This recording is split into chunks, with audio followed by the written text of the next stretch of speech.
All right, well, if you don't already know me, and I know quite a few of you, but my name is Rebecca Tamel, and I'm the Education and Outreach Coordinator here at the Chapman Museum. And I'm so grateful that you could all join us for another lecture in our series, Conversations with the Past. So tonight, if you didn't already know, we're going to be hearing from Mr. John Strough himself. Yay! He is in his 12th year as Queensbury's town supervisor. Wow. Yeah. Congratulations. Yeah. Right. Thank you. So- Shooting for 13. So John has spearheaded many legislative initiatives, as well as serving on or directing several local boards and committees in the community. This includes the SUNY Adirondack Board, the Warren County EDC Board, as well as many lake preservation committees, committees and boards.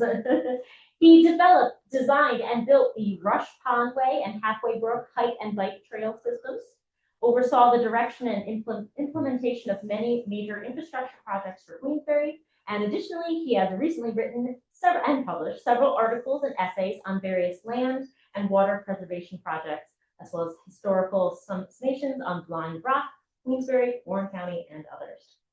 So tonight, John is going to be covering the history of the bicycle and how it changed the world, most drastically and most dramatically in the 20th century. And this topic ties in really nicely with the Chapman's now current and recently opened exhibition by River Road Australia, right over there, which is all about how transportation shaped our communities. And unfortunately, in our exhibit, we don't talk much about the bicycle. This is good. So now I will turn it over to John. Well, thank you, Becca. Thank you.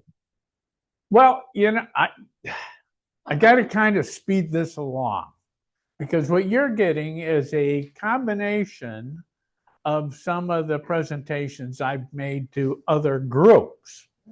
For example, the history of the bicycle. Of course, I gave that presentation to bike groups. The bicycle boosted gender equality. I gave that one at Weowaka, of course. And then Harry Elkes, I give that presentation at the race. I'll get to it in a little bit. We call the Harry Elkes race. So you're probably wondering, who the hell is Harry Elkes? Yeah, you will know before we're done. And I put these together and I trimmed it down to 120 slides. So we got to move along. I love this picture. And some of you bikers, you probably relate to this is the way it is.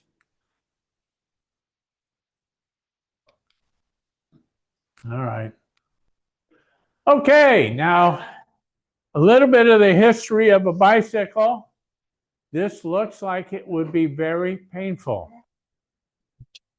There's no steering mechanism or anything. You basically got on it and scooted along with your legs. And I assume your legs were the brake, but this takes us back to the 1790s. 100 years later, things will be different, as you'll see.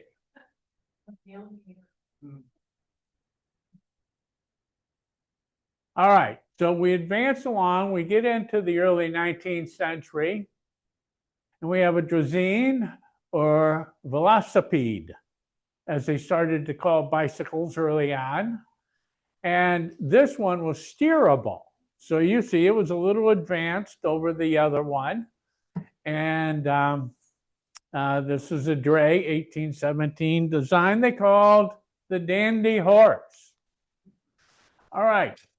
Well, the Dandy Horse has to go to the next step, and it's also called velocipede. And Kirkpatrick Macmillan was a Scottish blacksmith. You see where the pedals are out in front? This was kind of advanced for his time, and you'll see why in a minute. But that was metal, and as you can see on the roads before we had modern pavement and everything, that probably wasn't very comfortable. Here we have, and that's why they called them bone shakers. as you can well imagine, on the roads in those days, before pavement and rocks and cobblestones, and it says they were extremely uncomfortable. I can just imagine. Bone shakers. All right, these are called ordinary or penny farthings. What's a farthing? It is 1/4 of a penny. So why did they call them penny farthing? The front wheel would be the penny and the back wheel would be the farthing. Okay, now you have that down.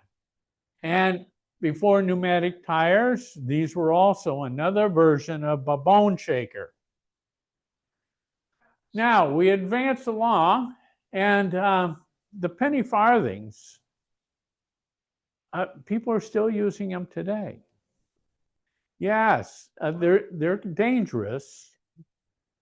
You have to know what you're doing, and you have to run to get it going, and then jump on the seat, and your pedal is directly tied to your front wheel, your penny, as opposed to the farthing. Now, one of the injuries, of course, on this was what they called a header. And those were pretty serious, as you can imagine.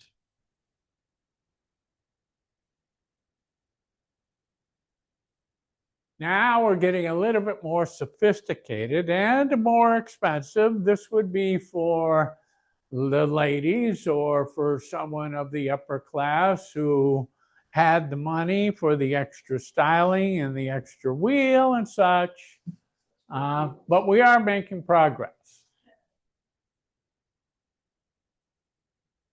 And there's kind of a little summary of the bicycles, some of which we cover, but it's very interesting in the different designs that were going at that time. Now, John Dunlop, yeah, the pneumatic tire. Now we're going to get rid of those bone shakers to an extent. The pneumatic tire helps to do that. Yeah, we see the header over there, don't we? But pneumatic tires were being applied to all the new bicycles now, and we're in the 1880s, right? Okay, so this is just going and showing you the advances we're making. The 1890s, by the way, was the golden age for the bicycle. And I'll get to that in a minute, too. So here we go. The next stage in bicycle development is what's called the safety bicycle. And now you're looking at it, and that looks very familiar to what we have today. And this was developed, of course, in the late 1880s. And it was the common version that would be used in the 1890s. But the penny farthing, like I said, is still around even to this day. You may have seen it in the Memorial Day parade. There's a guy that still does it, and I put him in that parade. So coupled with rubber tires, jolting kind of ended, and biking got more fun and safer. That's why we call it the safety bike. Okay, I told you.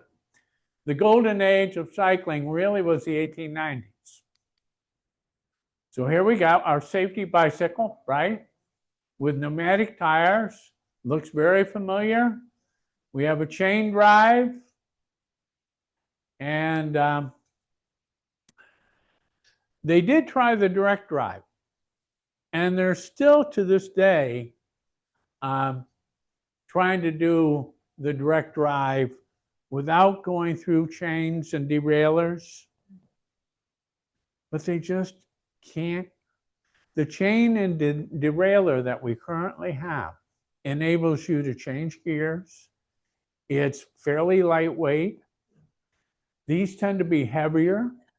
They require a stronger frame, but they're still working on a direct shaft drive bicycle that will outperform the chain and derailleur system.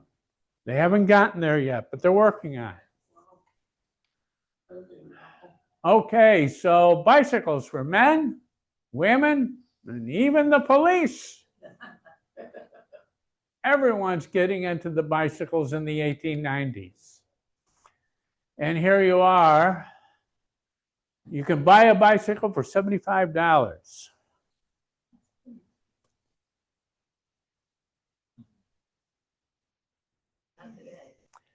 Well, $60. And some, yeah, that was a more expensive one. The more of the bicycles were in the $60 range, which was in today's money, $1,500. Now, some of you bikers are saying, that's nothing. I paid $5,000 for mine. If you go in a top-end bike shop, you'll see bicycles $15,000, $16,000, $20,000, $25,000 for a bicycle.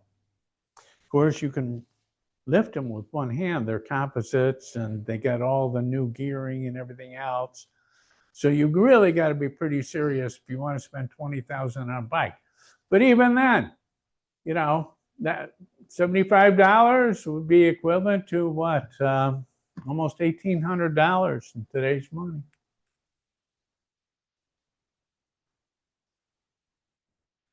All right, so 1890s was the peak. 1897, more than 2 million bicycles were sold. In those days, they called wheels, and they called bikers wheelers.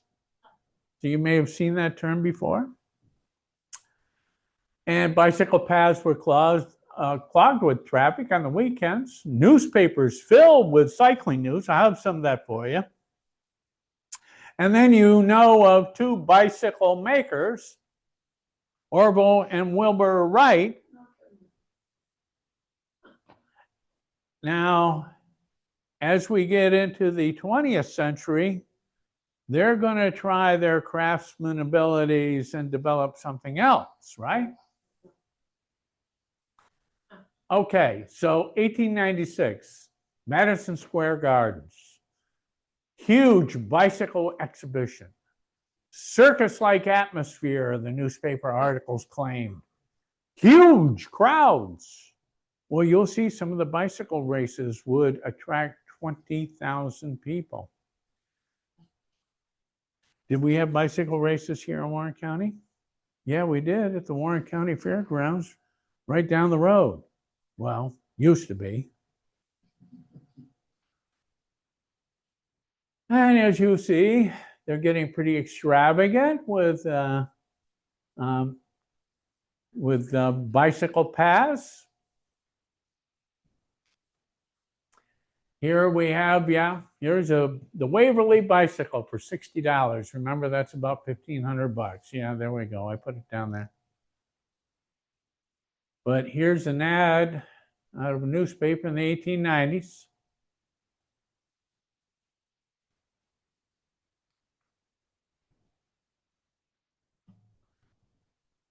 I should have used mine. All right. Here's an article on bicycles. The first 6 months of 1896 has witnessed a remarkable growth of the fad. Even here, we're out in the middle of nowhere in North Dakota. And what do we notice leaning against their sod shack? Yeah. Oh, there. A hill, danger sign. Notice the clothing styles. Yes, it was definitely a clothing style that went with bicycles. Now, today, they're pretty colorful and they're pretty tight, but we have our own styling, very efficient, but that was the efficiency in those days. Okay, so how about locally? You ever hear of the Budd Brothers? Yeah, the Budd Brothers, James G. and Delmar, own a factory on Maple Street They made D and H bicycles. And they had a lower price bicycle they called the Laurel. So my first wheel, this is a little article written by Howard Mason. My first wheel was a D and H. Notice, didn't use bicycle, wheel, and bicyclers were called, yes, okay. And then we have another group, the Miller brothers, Ernest and Frank Miller. They began their business careers in bicycle making on the corner of Glen and Park. And they ended up selling it, and they ended up buying out the Budd brothers. Really? And then you have Newberry and Morris on the corner of Eltham Park Street. They sold the Niagara bicycle, and Howard Mason says, my last bicycle was a Niagara.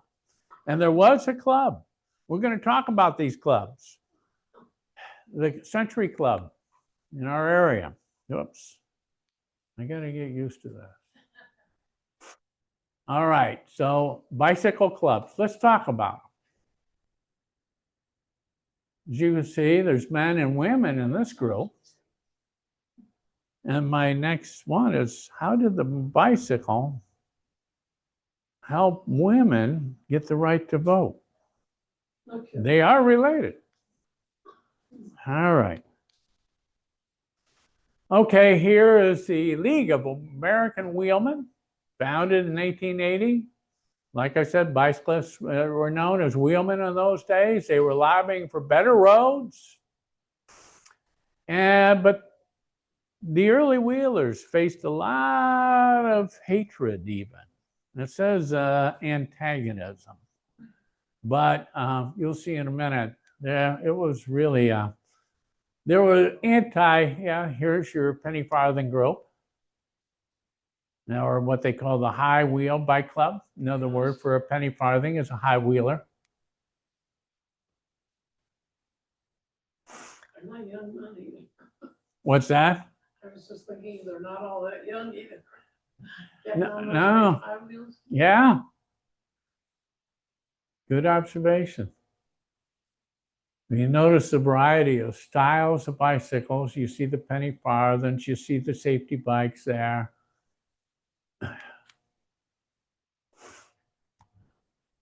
Here's the Stafford Cycling Club. The Ocean Parkway bike path built just for bicycles, completed in 1894. Where was that, John? New Jersey.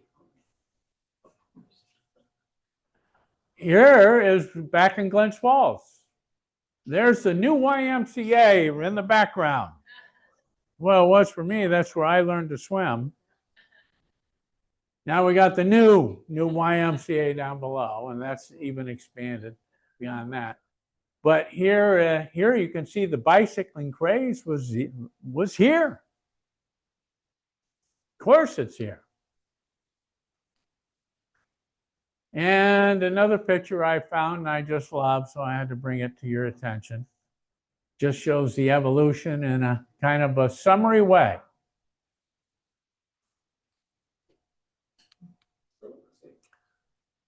Now, let's talk about racing.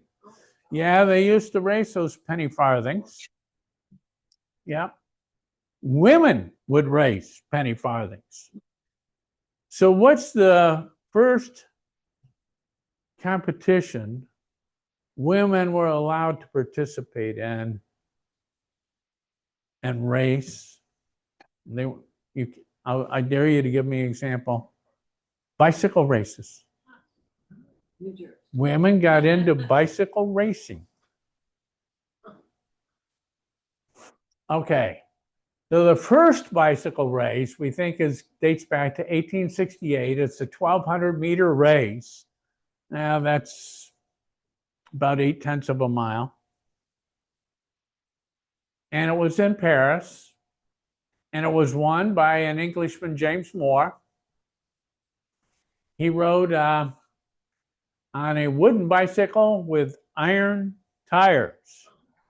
Yeah. Bone shaker. That was in England, but that's your first race. There's a picture of the bicycle.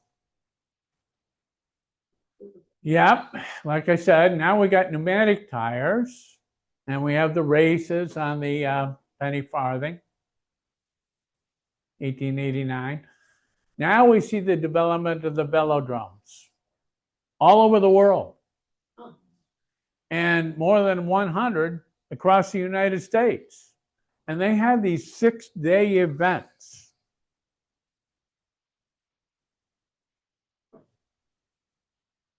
You would ride your bicycle for as long as you can.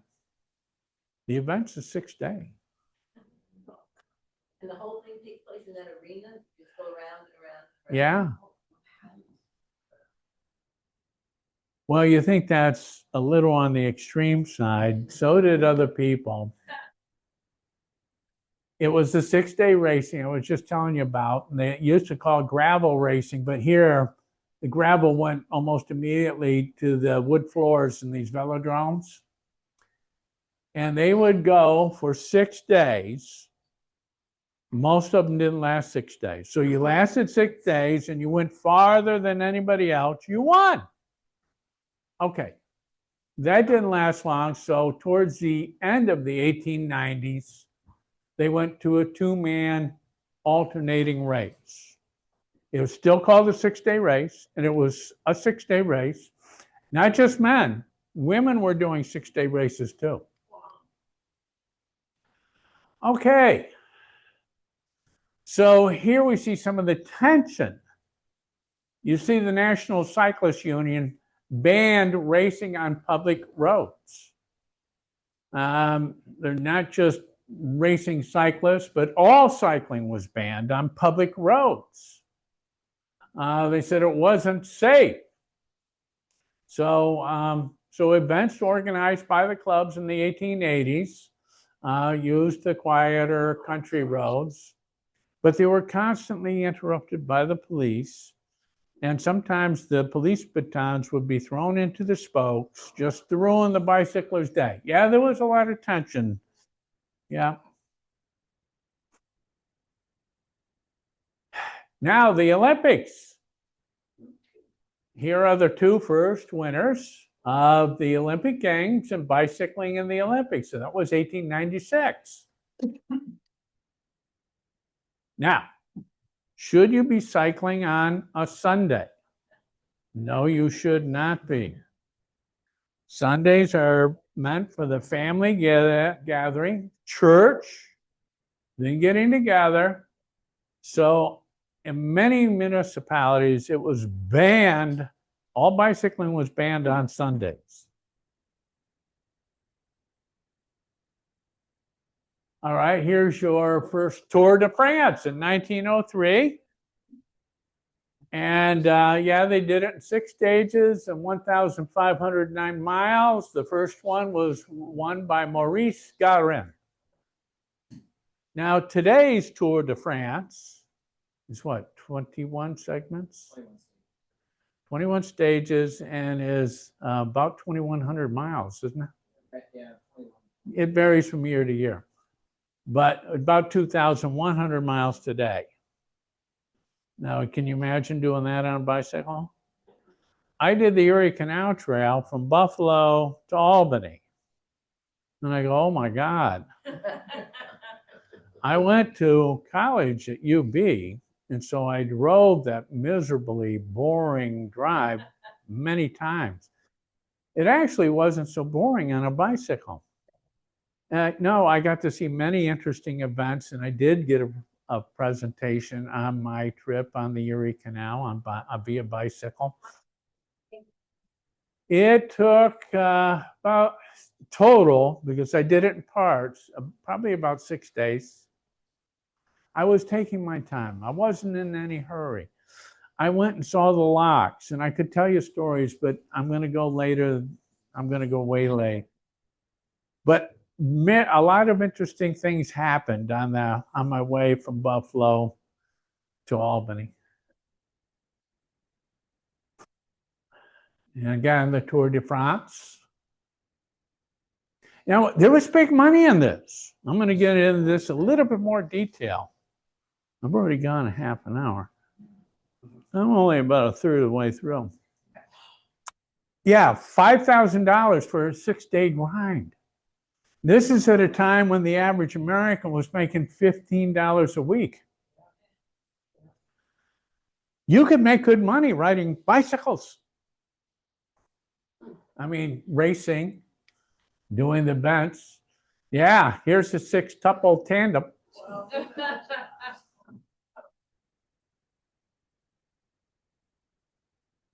So as you can see, well, they even say the doubles could be marriage breakers, but I can imagine.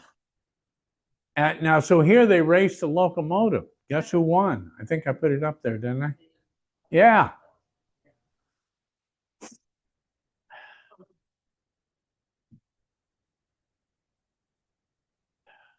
Now that early form of a motorcycle would be called a pacer.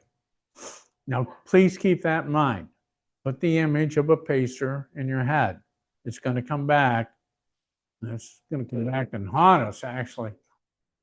So, Bobby Walthour, one of the famous bicyclers at the time.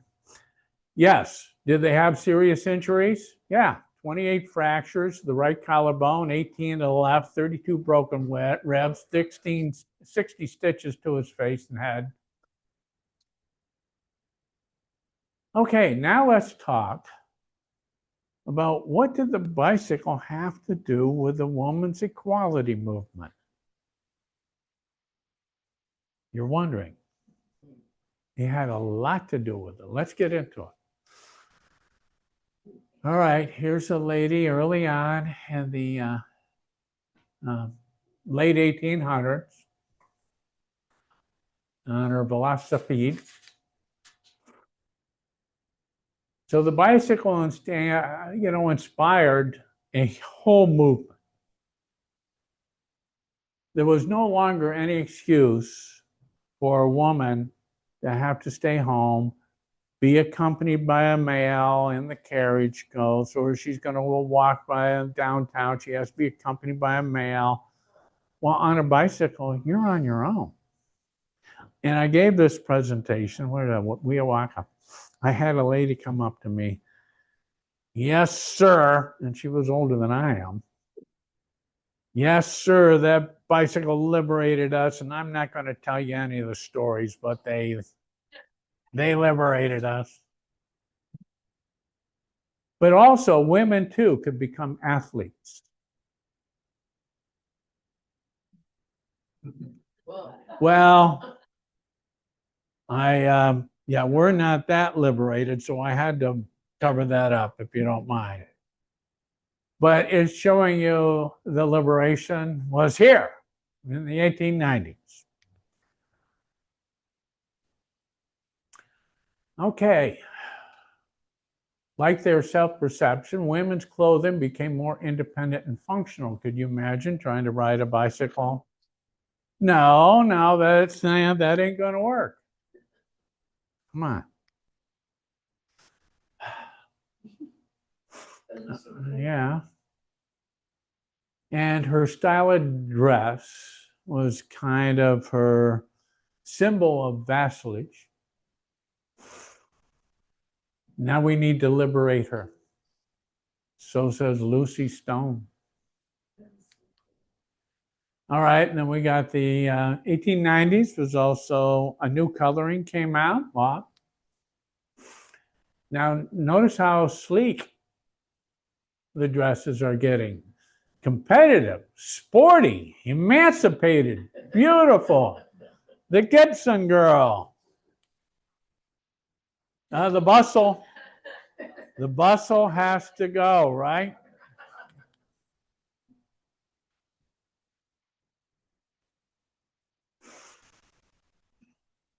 So tailored suits came out.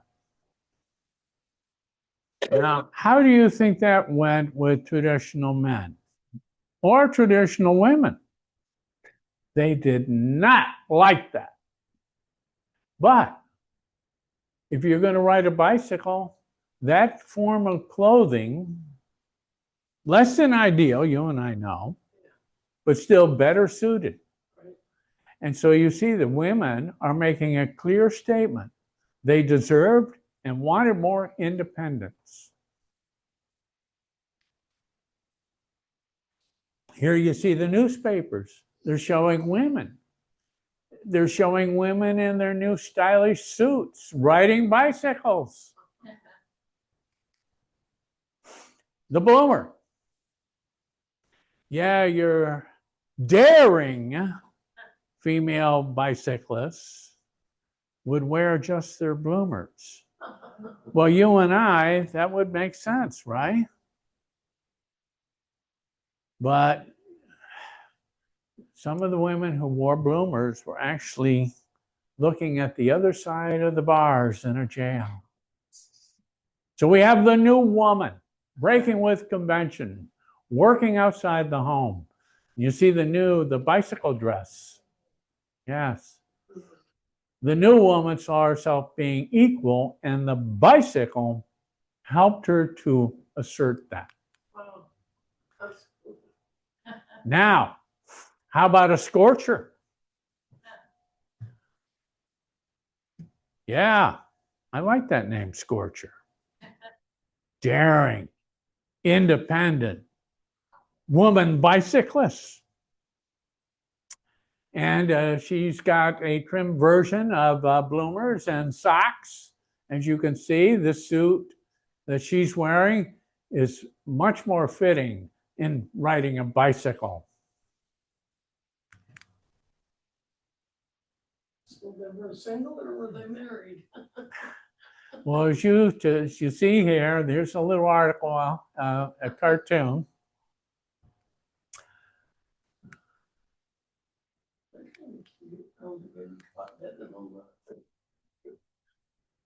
And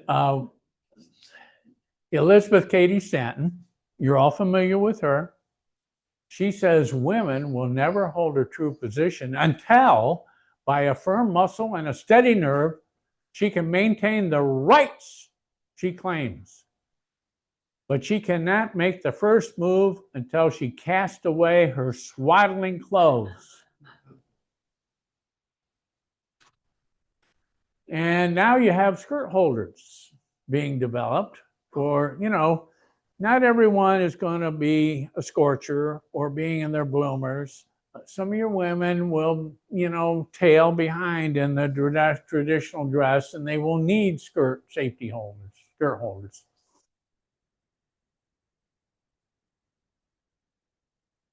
Okay, so 1887, women's drop frame bicycle makes riding easier for women. And women still use the drop frame bicycle. And I use my wife's drop frame bicycle, because I do door to door and during election time, and I always take a bike, but her bike's so much easier to get on and off. I use hers. So now we see the drop frame.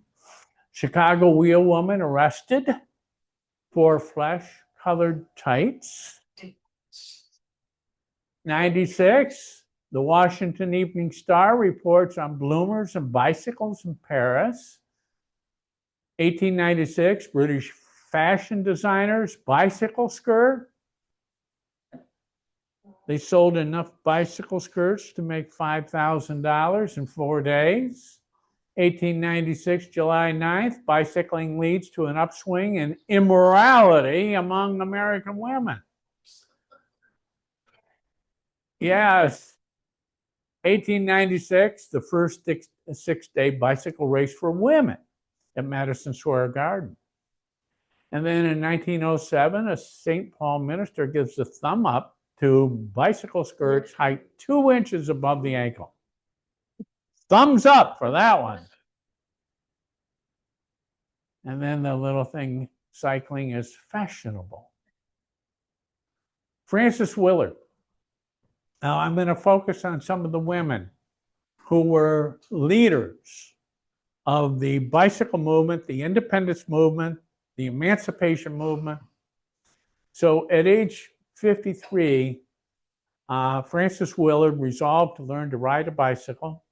And as she wrote, she wanted to help women to a wider world from natural love of adventure, a love long hampered and impeded from a love of acquiring this new implement of power, the bicycle.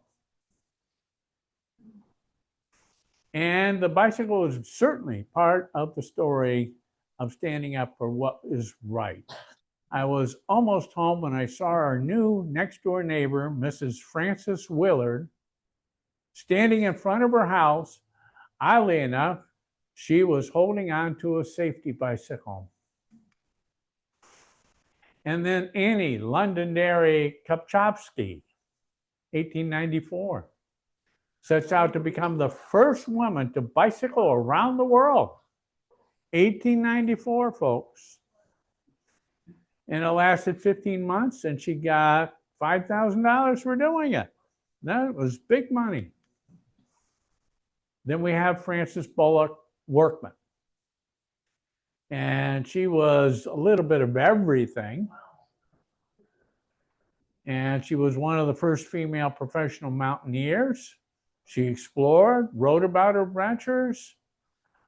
She set several women's altitude records, published 8 travel books with her husband, championed women's rights and women's suffrage. She saw herself as the new woman, and she was a bicycle rider. Here we see her in India.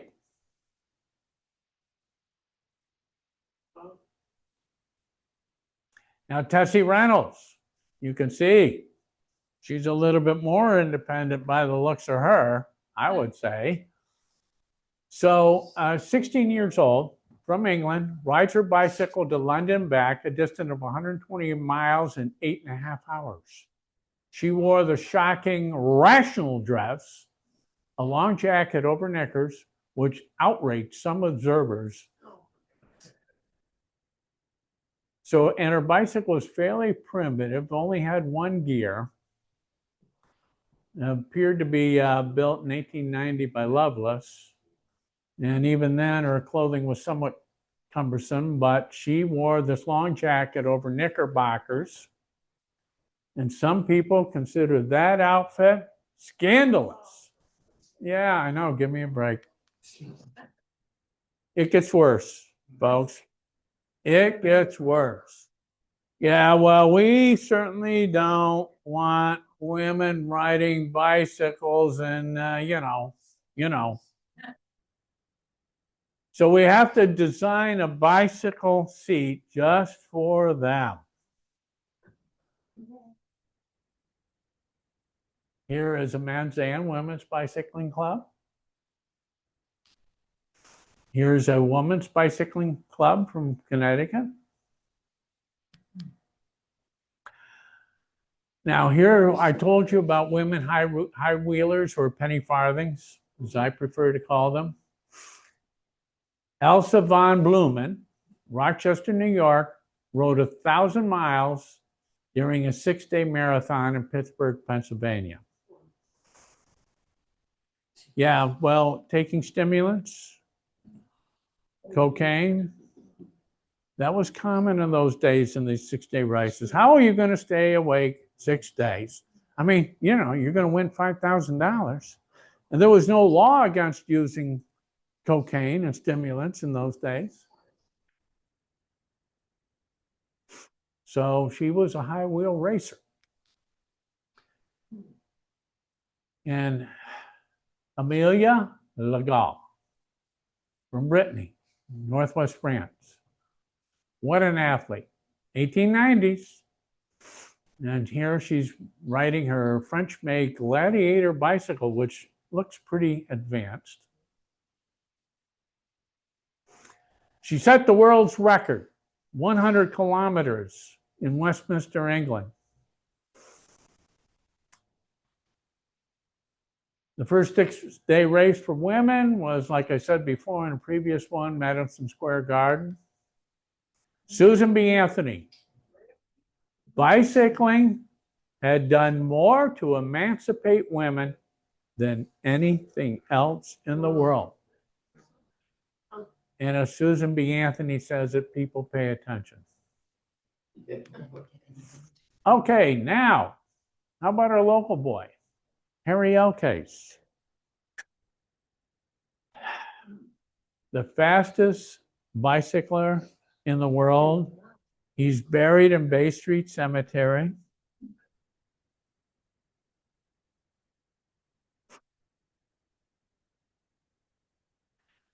Okay, born in Port Henry, moved to Glens Falls, town of Queensbury, when Glens Falls was a village. And he starts racing. He's going to be probably the world's fastest racer. He would set records that would not be broken for 35 years following his death.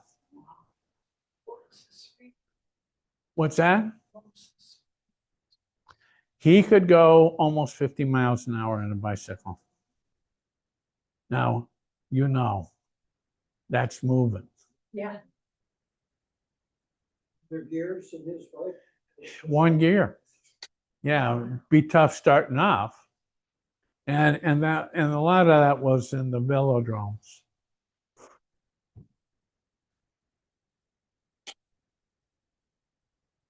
Okay, world's fastest 1 hour champion. I'll get into a little bit more detail here, if this will cooperate.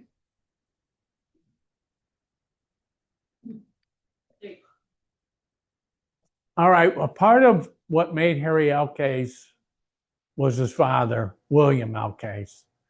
He was born in England, moved to northern New York in the 1870s.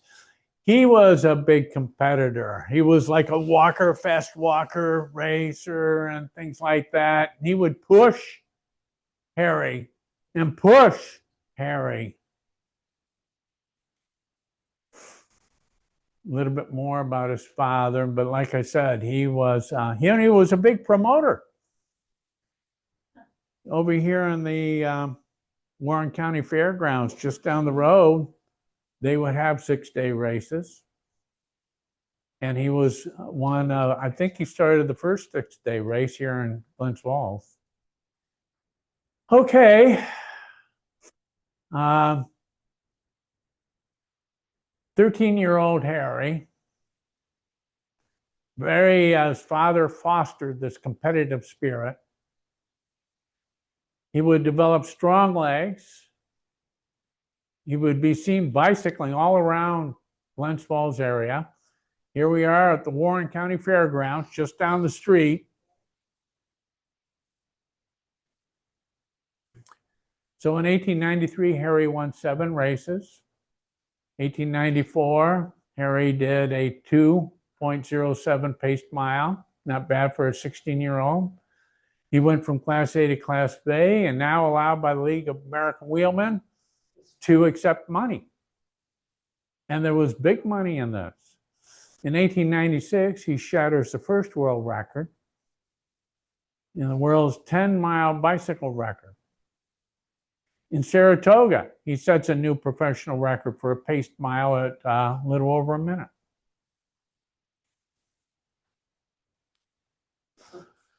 So his father kept pushing him, brought him to Boston. And Harry actually would go all around the world. But here's some of the cash prizes in 1897 for winning a race, 1,800. So you would get $1,000 if you came in first place. And this is better than the horses get down there in Saratoga. All right, the velodromes are the wood floors, and this is where you can get up to speeds almost 50 miles an hour, more typically around 40. And, the riders were limited to going 12 hours a day. Harry was beating everybody. The prize was $35,000 in this year's money, today's money. So Harry did pretty well for himself. I do go into, when I do the presentation on Harry, I go into a lot more detail. 1 hour. He went 34 miles 1,233 yards. Now, that's about the same as going from Fort Stanwix in Rome to the Erie Canal Museum in Syracuse. He would do it in 1 hour. Yeah. All right, so then we go on and on and on, but notice the pacer here. Okay. So another way that Harry would make money, his health faltered, but he would go around, he was so well known, people would pay just to see him. He would get on these stationary bikes and just pedal, and people would pay to see him. He even formed his own little title, The Shadow. Like, and you know. What did he eventually die from? Whoops. No. Yeah, you're a little ahead of me. But you see the pacer? All right, you're paying attention to that pacer, aren't you? Eyes open? Okay.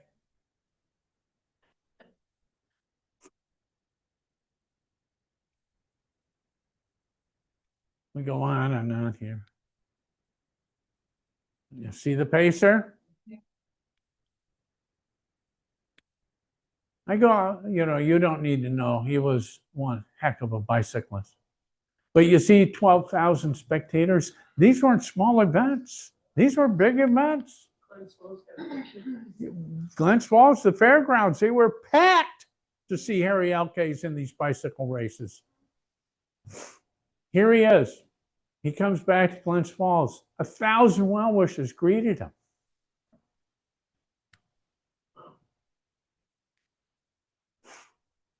In 1901. He's breaking all the records. The Glens Falls boy. Here you go. When his health wasn't so good. Yeah, well, I told you, his health wasn't always good. He stopped doing the cocaine and everything. He's riding his races true and clear by this point. But he has this, what they call an enlarged heart. I'm not a medical person. Okay. Did he develop it because of over exercising? My expenses has always been there. You just don't know it's there until you start overexerting yourself. Well, the theory in those days was that he developed that from his excessive bicycling and pushing himself to the max. Yeah, the Glens Falls Shadow. 41 miles in 1 hour. Oh, so 1902 was a mixed year. In 1903, Harry's thinking about retiring from biking. I'll keep in mind, 1903, don't forget the pacer image in your head. 1903, he's thinking about retiring. He's got a girlfriend. He's thinking about getting married. Maybe he could work in the hotel his father has down in Saratoga. And he's engaged to Edith Garrett, 1903.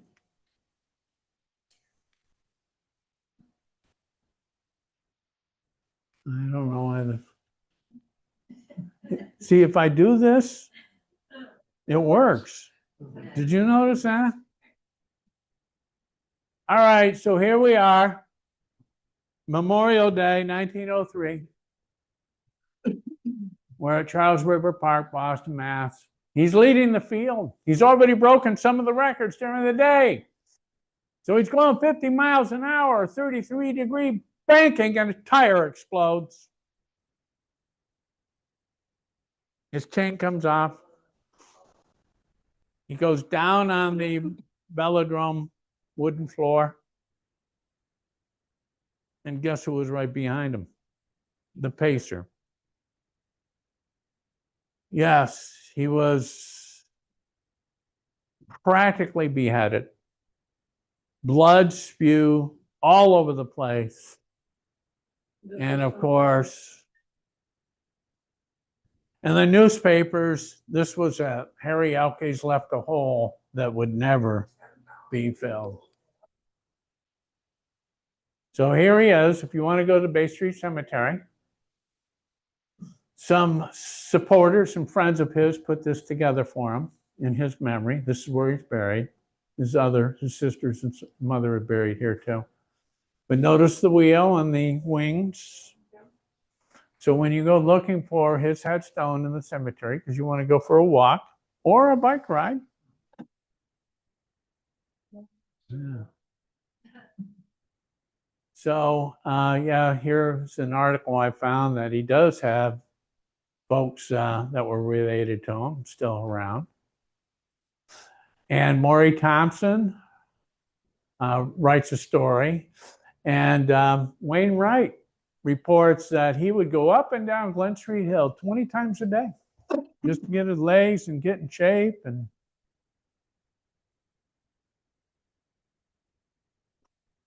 all right. So how the bicycle changed the world? Last part.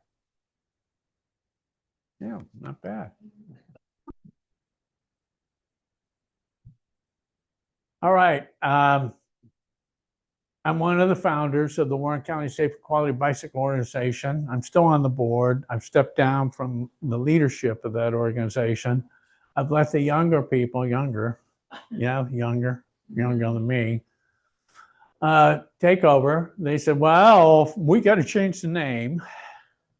So they now call themselves the Adirondack Cycling, or we call ourselves the Adirondack Cycling Advocates.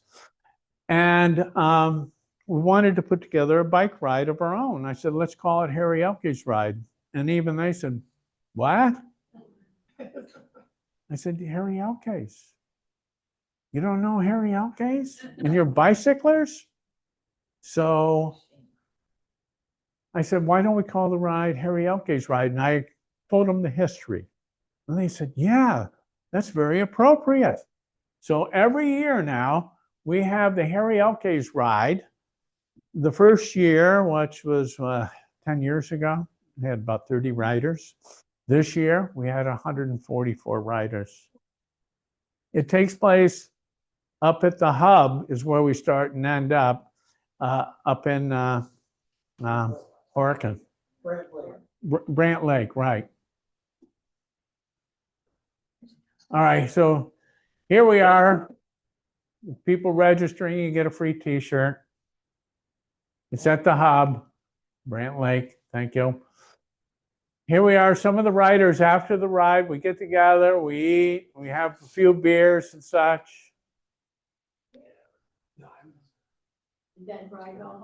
This is early on. Yeah, this was a group of us. I'm not in this group, I'm the one taking the picture. There I am. And you noticed I'm giving a slide presentation on Harry Elkes. And my wife is very glad I shaved. That's my story. That's okay. How the bicycle changed the world. Okay. Right now, John? What's that? Right now? Yes, my son and I, we're doing mountain biking more than the street rides.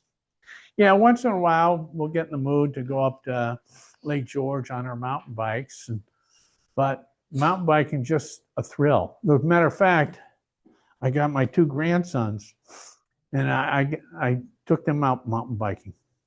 I bought them mountain bikes, took them out mountain biking.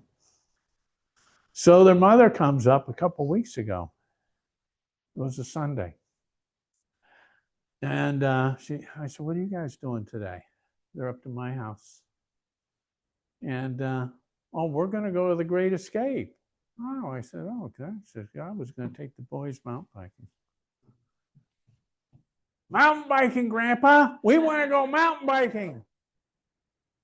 So what did they do? Go to the Great Escape or go mountain biking with Grandpa? You know it. All right. Well, No, that's another group. I think some of our members help them out with that. Yeah. Yeah. Well, and some of you may or you may not know, I'm the one that's developed the bike trails, Halfway Brook Trail, Rush Pond Trail System. 18 ticks later, I got them built. John, didn't some racing practice for the Olympics here at one point? I don't know. Training? I don't know. I would think the Lake Placid area with the hills and everything would be a good area. No, I don't know about that. Yeah. Any other questions or thoughts or? When are you gonna write a book about? Well, I didn't. I put together a PowerPoint presentation. I do write, but I'm not gonna write a book about that trip. Very interesting. Thank you. Yeah, well, thank you for coming. Yeah.